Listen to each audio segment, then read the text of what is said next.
Hannah Arendt nasceu em 1906 na Alemanha e morreu em 75. Por ser judia, foi obrigada a se mudar para os Estados Unidos. Não gostava de ser chamada de filósofa, pois a filosofia era um empreendimento extremamente machista, e ao se afirmar assim era colocar-se em um lugar que não estava reservado para mulheres.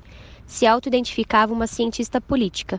Escreveu diversas obras, falamos aqui sobre a entre o passado e o futuro, mas as principais estão elencadas. A crise na educação exposta pela autora possui 3 pressupostos. Nomeamos eles como a autonomia da criança, a transformação da pedagogia e a substituição do aprender pelo fazer.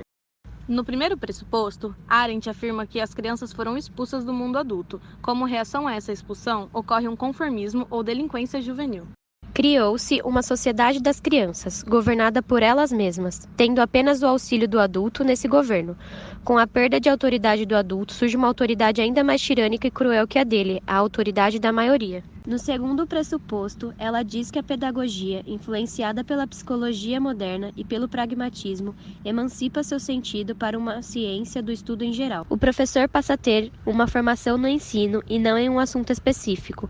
Com essa mudança, ele abandona os alunos aos seus próprios recursos e perde a fonte legítima de sua autoridade, o conhecimento.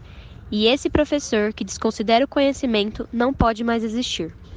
O terceiro pressuposto tratado pela autora é a substituição da instituição educacional pela vocacional. Como a própria autora diz, só é possível conhecer aquilo que nós mesmos fizemos. Na educação, isso se expressa pela troca do aprendizado pelo fazer, não ensinando conhecimentos, mas sim inculcando uma habilidade. Existe a dualidade entre o brincar e o trabalhar.